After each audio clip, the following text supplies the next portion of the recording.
नमस्कार दोस्तों, मैं हूं आपका दोस्त विनोद शर्मा और आपके साथ एक और सुनहरी तस्वीर के साथ फिलहाल जुड़ चुका हूं और आप देख रहे हैं मेरे साथ स्क्रीन पर आप दिखने वाली हैं आपको राजवाला शोरा प्रदेश कार्यकारिणी सदस्य हैं और महिला के तौर पर मैं कहूंगा कि सबल महिला हैं और पीछे चर्चाओं में काफ़ी ज़्यादा रही जब चेयरपर्सन के इलेक्शन थे तो मैंने इनको दिखाया था आपको जिस तरीके से यहाँ पर इन्होंने हुजूम इकट्ठा किया था। धनखड़ साहब गदगद हो गए थे उस भीड़ को देख करके।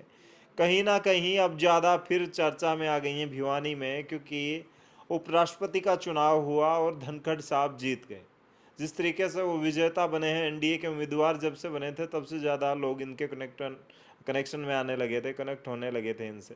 अब मैं इनसे पूछने वाला हूँ क्योंकि इनके मामा जी हैं, सगे मामा जी हैं और ये झुंझुनू की भांजी हैं और आपके भिवानी में रहती हैं, तो मतलब उपराष्ट्रपति का सीधा तौर पर कनेक्शन हो चुका है भिवानी से भी। मैं यही चीज़ आपको टाइटल पर दिखा रहा हूँ, तो सेम वही बात है। तो इनसे जानने वाला हूँ कि कैसे हैं इनके मामा जी यानी कि हिंदुस्तान के उपराष्ट्रपति साहब, और उनका नेचर कैसा है, कैसे यहाँ तक पहुँचे, क्योंकि एक किसान परिवार का बेटा कहा जाता है। वो किसान परिवार से जुड़े हैं और अगर मैं महिला के तौर पर बात करूँ और वो भी आदिवासी महिला, हिंदुस्तान की प्रथम महिला बन जाती हैं, प्रथम व्यक्ति का वो पद। इस तरीके से एक किसान परिवार को और दूसरी तरफ आदिवासी लोगों की मैं बात करूं जो कि जंगलों में ही मोस्टली ये ट्राइबल कम्युनिटीज रहती हैं, उनको वहां तक मोदी जी ने बिठाया, तो उसके पीछे क्या बात है, तो क्या कहेंगी? पहले तो खुश कितना है? नमस्कार विनोद जी, आप यहाँ आए, आपका बहुत बहुत धन्यवाद। खुशी का तो कोई ठिकाना ही नहीं है आज तो। मतलब कि चेयरपर्सन की बातें चल रही थी, चेयरपर्सन बन जाती उससे भी ज्यादा कहीं ना कहीं खुशी है कहीं। उसके आगे कुछ भी नहीं है, वो तो एक छोटा सा चलो था एक डिस्ट्रिक्ट तक। ये तो एक भारत, इससे बड़ी तो एक ही पोस्ट है ये, इंडिया की सेकंड नंबर की पोस्ट है जिस पे उनको बिठाया गया है। इससे ज़्यादा खुशी के तो और कोई बात हो ही नहीं सकती।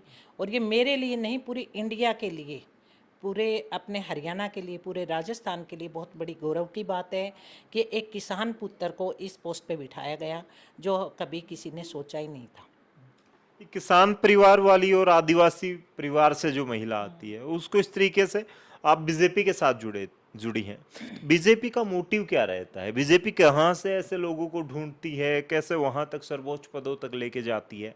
कि ये सब राजनीति का हिस्सा और एक मोटे वाला जोड़ होता है, गणित होता है कि उस टाइम वैसे सेट कर देंगे और ये इलेक्शन जीत जाएंगे? कुछ लोग तो अभी भी कमेंट कर रहे हैं, उस पर मैं आपसे सवाल लेने वाला हूँ। देखो, सबसे पहले तो मैं हमारे माननीय तेजस्वी और ओजस्वी प्रधानमंत्री जी और हमारे प्रदेश अध्यक्ष, राष्ट्रीय प्रदेश अध्यक्ष नड्डा जी, हमारे अमित शाह जी, उनका मैं साधुवाद करती हूँ, अभिनंदन करती हूँ, उनको बधाइयाँ देती हूँ कि सबसे पहली बात तो उन्होंने, अभी आपने मेरे से पूछा कि एक आदिवासी महिला को एक प्रथम कुर्सी पे बिठाना कोई छोटी बात नहीं है। जो उस तबके से वो निकल के आई है कि कोई मार्केट में जाना ही उनके लिए बहुत बड़ी बात है। और इस पद पे तो उस महिला को बिठाया गया है कि वहाँ की आदिवासी महिलाओं ने सोच के जो जश्न मना रहे थे, वो जो खुशियाँ मना रहे थे, तो उनको देख के हमें दुगनी खुशी हो रही थी कि ऐसी महिला को उन्होंने कुर्सी पे, नरेंद्र मोदी जी की सोच देखो कितनी बड़ी है। सब लोग कह रहे हैं कि बीजेपी एक विरोधी सरकार है, ये है वो है, आप भी रोज़ सुनते हैं, हम भी रोज़ सुनते हैं। लेकिन मैं ये कहना चाहूँगी, जो हमारे माननीय प्रधानमंत्री जी की सोच है वो एक बहुत बड़ी सोच है, जो हमारे कहते हैं अंत्योदय, सबसे पीछे वाली, उन्होंने साबित करके भी एक राष्ट्रपति महिला को उस कुर्सी पे बिठा के ये साबित कर दिया कि जो उनकी सोच है वो सबसे पीछे वाली महिला को आगे ला के बिठाना। लेकिन आप कह रही हैं कि सबका अंत तक वालों का भला करना जी जानते हैं मोदी जी। जी। फिर कुछ लोग, मैं सोशल मीडिया पर देख रहा था जब से इनका नॉमिनेशन के लिए नाम हुआ, एनडीए से उम्मीदवार ये होंगे, तब से बहुत सारी बातें चल रही हैं। किसान समाज से हैं, किसान परिवार से हैं, तो किसान परिवारों के ही कुछ लोग कमेंट कर रहे थे।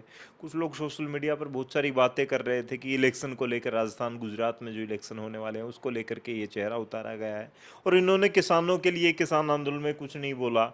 इन्होंने आज तक किसानों का क्या भला किया है? तो ये सारी बातें कुछ लोग सोशल मीडिया पर करते हैं, उनको क्या कहना चाहिए? ये तो देखो विनोद जी, आप भी सोचते हो कि जब हमारी सरकार होती है, पक्ष और विपक्ष दोनों तरह के लोग होते हैं। और आज एक विपक्ष को मुद्दा मिल गया, और वो मुद्दा इसलिए मिला है कि एक किसान पुत्र को बिठा दिया, इसलिए उनको ये बातें सहन नहीं हो रही। जहाँ तक चुनाव का जिक्र है तो अभी तो चुनाव में बहुत दूर की बात है। वो आपको अपना हरियाणा, राजस्थान, गुजरात ये साबित करके भी दिखा देगा कि इनका कितना फ़र्क इस सीट पे बिठाने से हुआ है। ये एक किसानों के लिए बहुत गौरव की बात है कि इतने बड़े पद पे उनको बिठाया गया है। रही बात आपने अभी कहा कि ये कभी किसान आंदोलन पे या आरक्षण पे नहीं बोल रहे, तो ये उनकी एक बहुत बड़ी भूल है। जी। जो भी कह रहे हैं ये उनकी बहुत बड़ी भूल है, और वो अपनी जो जेलसी है उसको हजम नहीं कर पा रहे, इसलिए वो किसी मुद्दे से भटका रहे हैं लोगों को, किसानों को। कि इन्होंने किसानों के लिए क्या किया। आप राजस्थान में जाइए, आप शेखावटी में जाइए, इनके नाम से लोग, जब इनका ना जिक्र चर्चा कहीं होती है जगदीप धनखड़ जी के बारे में, तो लोगों के चेहरे पे ऐसी खुशी प्रकट होती है कि शायद कोई देवता या कोई हमारा मसीहा ऐसा आ गया। इन्होंने किसानों के लिए बहुत कुछ किया है। जब ये मंत्री थे, सबसे गरीब लोगों के लिए इन्होंने इतने अच्छे अच्छे काम किए हैं। आपको जब राजस्थान में जाओगे तब पता चलेगा। राजस्थान के बॉर्डर पे अपने नारनौल की साइड, झुंझुनू की सतनाली की साइड, लुहारू की साइड आप जाओगे, वहाँ के लोगों से पूछोगे तो वो इनको बहुत बड़ी बात मानते हैं कि एक ऐसे लोग नेता को, तो मैं नहीं कह सकती कि ये पद है वो थोड़ा सा हमारे प्रोटोकॉल के हिसाब से उसमें आता है, लेकिन जिस पद पे इनको बिठाया गया है, आप देखना, ये नरेंद्र मोदी जी की सोच है, उसको एक बहुत ही बड़े उसमें धमाका होने वाला है कि कुछ न कुछ किसानों के लिए बहुत अच्छा होगा, और किसान भी धमाका करेंगे आने वाले उस इलेक्शन में। देखो कि रिजल्ट का उनको कितना फायदा मिलेगा। जी, मतलब मान के चल रहे हैं कि अमित शाह का जो दिमाग है, नड्डा जी हाँ का जो जी, दिमाग है, मोदी जी जो चाहते हैं वो इलेक्शन में आने वाले वक्त में दिखाई देगा। किसान कहीं ना बिल्कुल कहीं तब्दील होने वाले हैं बीजेपी के बिल्कुल वोट बिल्कुल बैंक में। बिल्कुल। मेरी बहुत से लोगों से बात हुई है, अपने लुहारू में भी हुई है, नारनौल में भी हुई, सतनाली में भी हुई, राजस्थान में भी कई जगह मेरी बातें हुई है। वहाँ पे इतना खुशी का माहौल है, इतना खुशी का माहौल है कि आप वो सोच ही नहीं सकते। और जब रिजल्ट आएंगे, अब पंचायत वाले अपने चुनाव में ही देख लिए। कहने आप एमपी के इलेक्शन में पिछली बार भी कह रहे थे कि बीजेपी नहीं आएगी, फलां हारेगा, दिखलाएगा। जब रिजल्ट आए तो वो चौंकाने वाले रिजल्ट थे। ऐसा ही हमारे अमित शाह जी ने, हमारे प्रधानमंत्री नरेंद्र मोदी जी ने, हमारे राष्ट्रीय अध्यक्ष जगत प्रकाश नड्डा जी ने जो एक इनका नाम लेके धमाका किया है, ऐसा ही धमाका आने वाले इलेक्शन में आपको पता चल जाएगा कि किसानों में कितनी खुशी है और कितने लोग उत्साह हैं। कल से मेरे पास हमारा एक फैमिली, हमारा ग्रुप बना हुआ है, उस ग्रुप पे वहाँ के लोगों की फ़ोटोज आ रही हैं, वहाँ का जो नाच गाने के से खुशी जो प्रकट कर रहे हैं, वो देखने में अपने आप में एक और दुगनी खुशी को पैदा कर रहे हैं। तो ये तो जो लोग विरोधी पक्ष है वो बोल रहे हैं, हर लोग चाह रहे हैं। किसानों ने कभी सोचा भी नहीं होगा कि हमारी वर्ग का लोग, हमारी जाति का लोग जो इस पोस्ट पे बिठाया जाएगा, एक किसान पुत्र को। ये एक नरेंद्र मोदी जी की सोच है कि एक किसान पुत्र को इस उपराष्ट्रपति का पद, जो हमारे भारत में दूसरा पद जिसको बोलते हैं, इससे ऊपर तो एक ही पद और कोई पद है ही नहीं, वहाँ तक ले जाना, ये मोदी जी की बहुत बड़ी सोच है। ये किसानों को इतना खुश कर दिया कि कभी किसानों ने सोचा भी नहीं था कि हमारा भाई, हमारा बेटा, हमारा भतीजा जो इतनी बड़ी पोस्ट पे विराजमान है, ये हमारे लिए, एक किसानों के लिए बहुत गौरव की बात है। जी। अच्छा, बात करें परिवार में कैसी बातें चल रही थी जब नॉमिनेशन के लिए या फिर जब उम्मीदवारी घोषित की गई कि एनडीए की तरफ से ही उम्मीदवार होने वाले हैं, और जब बन गए तो परिवार में क्या बातें चल रही हैं? अब जो आप ग्रुप की चर्चाएं कर रही हैं, जुड़ी हुई हैं, आपका भी झुंझुनू जाना हुआ इस इलेक्शन के बाद, इस रिजल्ट के बाद, या फिर अभी तक नहीं पहुंची हैं? परिवार में कैसे क्या सेलिब्रेशन चल रहा है? देखो, परिवार में सेलिब्रेशन की तो मैं कह ही नहीं सकती। जैसे कल 11 बजे वहाँ पे गाना बजाना, नाचना कूदना शुरू हुआ था, वो रात के 9:30-10 बजे तक चला है, जिसमें हम भी एक वीडियो कॉल के माध्यम से शामिल थे।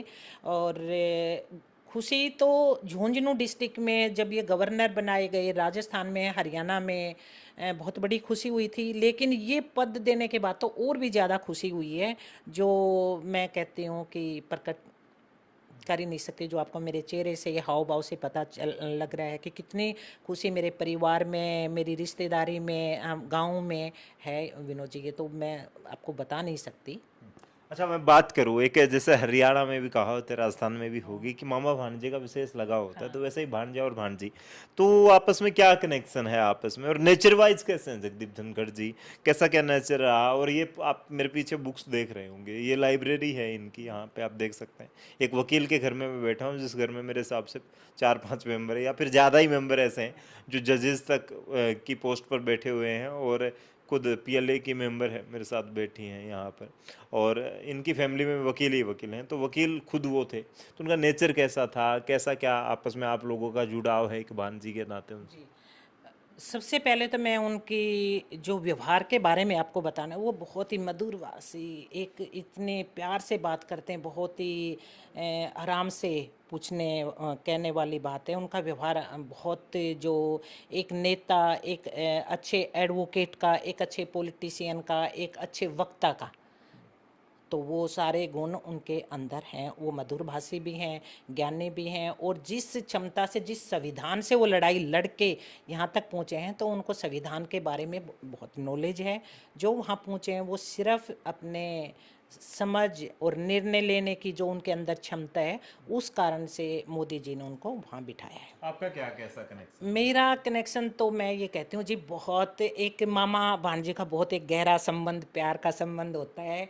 और मेरी एक छोटी से छोटी अगर परेशानी होती है, या मेरी चाहे वो राजनीति से लगा लो, चाहे वो घरेलू लगा लो, मैं उनसे बहुत बात करती हूँ। छोटी सी छोटी समस्या, एक जब बच्चा कोई जिद कर लेता है, तो मैं कई बार तो उनसे ऐसे जिद भी कर लेती हूँ, मामा जी मुझे नहीं पता, मुझे ये चीज़ मतलब आप अवेलेबल करवा के दो, आप कैसे भी कहो, मेरे बारे में आपको ये बातें सोचना पड़ेगा। अब जब मैं जिला पार्षद फर्स्ट टाइम बनी, तो उनका फ़ोन, जब वो लंदन थे, मेरी माँ ने उनको बताया, मामा जी का फ़ोन मेरे पास आया, और उन्होंने कहा कि भाई आज मुझे बहुत खुशी है कि तू मेरी तरह एक पॉलिटिशियन बन गई, और मैं चाहता हूँ कि मेरी भांजी राजनीति में बहुत ऊंचे पद पे जाए, उनका ये बोल था। और उस टाइम जब उन्होंने मुझे ये कहा, तो मैं बहुत मतलब इतनी खुशी से वो उठी कि मामा जी ने मेरे बारे में कितना सोचा। और उस टाइम अपने ओम प्रकाश धनखड़ जी अपने रेस्ट हाउस में आए हुए थे, उन्होंने उनके पास फ़ोन किया, ओके भाई ऐसे ऐसे मेरी भांजी है, वो आपसे मिलेगी। जबकि मैं कांग्रेस में थी उस टाइम, वो बीजेपी से अपने ग्राम पंचायत के मंत्री थे। और ये रात्रि भोज का आयोजन किया हुआ था, उन्होंने मुझे स्पेशल बुलाया, और वो एक मान सम्मान हमारे अध्यक्ष जी ने भी मुझे वो दिया, जो एक मामा के नाते दिया, वो उन्हीं के कारण मुझे वो मान सम्मान मिला। बात करें भिवानी या फिर आप जहाँ से बिलोंग करती हैं, नारनौल, वहाँ कब कब आना होता है इनका, और इस फैमिली के कब कब, जैसे आपके किसी फंक्शन वगैरह में आते जाते तो रहते होंगे क्या कुछ? बिल्कुल बिल्कुल। गवर्नर बनने के बाद उनका किठाना जाना हुआ, तो उन्होंने कहा कि भाई मैं नारनौल होके जाऊंगा, और मेरी सिस्टर के वहाँ मैं ज़रूर जाके आऊँगा। तो नारनौल मेरे भाई रहते हैं, वहाँ पे वो कम से कम भी 1.5 घंटा रुके हैं। वहाँ पे सभी लोगों से, एडवोकेट्स का भी बहुत सा आना हुआ, क्योंकि ये वकील थे, एक बहुत बड़े एडवोकेट रहे हैं।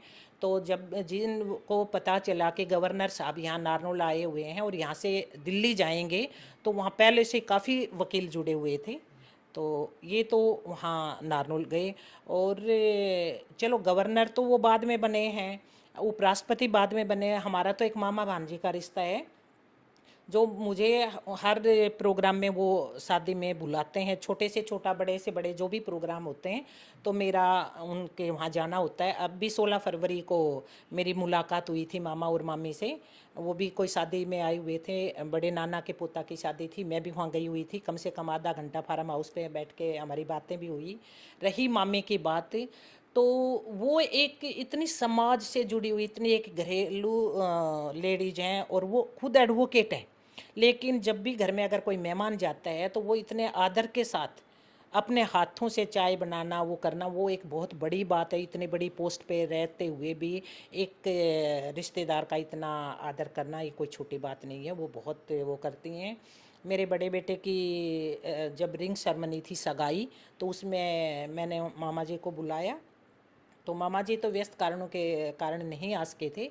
मामी जी ने पूरा टाइम में मेरे बड़े बेटे की सगाई में दिया। वो पहले जयपुर से किठाना आके रुके, किठाना से अर्ली भिवानी आई, और फिर हमारे साथ इसारों का जाना हुआ। और फिर शादी में लेडी संगीत पे आए, लेडी संगीत पे डांस किया। एक मतलब मेरे हर मौके पे मेरा वहाँ जाना होता है और उनका यहाँ आना होता है। तो बात करेंगे अब फैमिली में किस टाइप की बातें चल रही हैं, फंक्शन कब होने वाला है, सारी फैमिली कब मिलने वाली है, मामा जी से या फिर परिवार से किस तरीके की बातें होती है, आपके पास कितने बधाई संदेश आ रहे हैं लगातार? जिस दिन उनको टिकट के लिए पद के लिए अनाउंस किया गया था, उस दिन तो मैं कहती हूँ रात के 2 बजे तक, और सुबह 6 बजे फिर फ़ोन मैसेज आने शुरू हो गए। जिनके फ़ोन में पिक नहीं कर पा रही थी तो मैसेज के थ्रू आए। और कल से जैसे ही रिजल्ट आउट हुआ है तो मैसेज की, फ़ोनों की बधाई के ऊपर बधाई, बधाई के ऊपर बधाई आने शुरू हो रहे हैं। और रहे प्रोग्रामों की बात, तो अब ये कह रहे हैं भाई जल्दी से, जैसे ओथ है अब 11 तारीख को मिलना होगा और होगा, कब हमें बुलाएंगे। बेटी तो एक बाट देखती है ना कि हमें बुलाएं और खुशी पे हम जाएं। तो अब बधाई देने जाएंगे सपरिवार वहाँ पे, और बहुत जल्दी मिलना होगा। जी। चलिए बात करें, जिस तरीके से एक उम्मीदवारी मिल गई एनडीए की तरफ से, बड़ा जनतांत्रिक गठबंधन है ये, लोकतंत्र का, बीजेपी एक बड़ी पार्टी है पूरे वर्ल्ड की बात करें तो, वहाँ से उम्मीदवारी मिलना और उसके बाद जीत भी गए, तो सेम बातें अब चल रही हैं कि राजवाला शोरान को कब बीजेपी की उम्मीदवारी मिलने वाली है।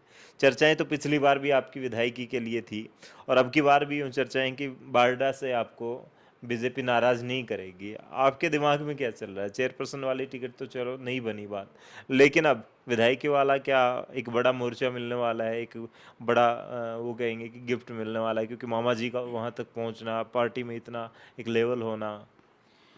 तो इस बात के लिए विनोद जी आपने इतना सोचा, मैं आपका धन्यवाद करती हूँ। रही बात, ये इतना बड़ा पद बीजेपी ने हमें दे दिया, नरेंद्र मोदी जी ने, अमित शाह जी ने और नड्डा जी ने, कि हम सोच भी नहीं सकते। तो रही बात कि चेयरमैन में मुझे टिकट नहीं दी, हो सकता है मेरे अंदर कहीं न कहीं कोई कमी रही है, हो सकता है लोगों से जो सर्वे करवाया वो रिजल्ट तो मेरा बहुत अच्छा था, लेकिन हो सकता है किसी कारणवश, मैं भाग्य भी इसमें बहुत बड़ा मानती हूँ कि कहीं न कहीं मेरे भाग्य ने हो सकता है साथ नहीं दिया। आने वाले विधानसभा की बात ये आपने अभी किया कि उम्मीदें जागी हैं, तो अच्छी बात है उम्मीद जागना, और हम देखो उम्मीद रखनी भी चाहिए। लेकिन मैं आपको ये ही कहना चाहूँगी कि बीजेपी सरकार जो कुछ करती है बहुत अच्छा सोच के करती है, वो सभी को साथ लेके चलती है। तो मैं अपने आप को कोई उम्मीदवार अभी मैं नहीं मान रही। जो कुछ करेगी वो बहुत अच्छा करेगी, बहुत अच्छा सोचेगी। और जो बीजेपी ने और हमें एनडीए ने जो दिया है वो कोई छोटी खुशी नहीं दी है, बहुत बड़ी खुशी दी है। ये तो आने वाला समय बताएगा कि क्या होगा क्या नहीं होगा। अभी तो हम इसी खुशी की इतनी सेलिब्रेट करना चाह रहे हैं कि आगे वाला तो अभी हमने कुछ सोचा ही नहीं है। जी, तो आपने देखा जिस तरीके से आपने एक ऐड देखी होगी, बेटा मन में दो दो लड्डू फूटे, तो सेम इस फैमिली में अब दो दो लड्डू जरूर फूट रहे हैं, क्योंकि एक तो उपराष्ट्रपति चुने गए हैं, उसके बाद आने वाले वक्त में बीजेपी अगर टिकट देती है और जनता अगर वोट देती है तो विधायिका भी बन जाएंगी राजवाला शोरान। आम जनता क्या सोचती है, एक किसान परिवार से एक किसान पुत्र को उपराष्ट्रपति पद तक, आदिवासी महिला को वहां प्रथम नागरिक तक लेके जाना, नरेंद्र मोदी की सोच को क्या कहेंगे, और अब फिलहाल भिवानी के साथ इस कनेक्शन को क्या कहेंगे, जिस तरीके से राजवाला शोरान आपके भिवानी से जुड़ी। भिवानी अपडेट पर ऐसी ही खबरें हम आपके साथ लेकर के आते हैं। भिवानी से जुड़ी बहुत सारी जानकारियों के लिए हमें सब्सक्राइब कर लें और यूट्यूब पर, फेसबुक पर फॉलो कर लें। इन वीडियोस को शेयर करते हुए कमेंट में जरूर लिखा करें, ताकि संतुष्टि इंटरव्यू देने वाले को और लेने वाले को दोनों को होती रहे। हम आपका धन्यवाद करते हैं। तब तक के लिए धन्यवाद। राम राम।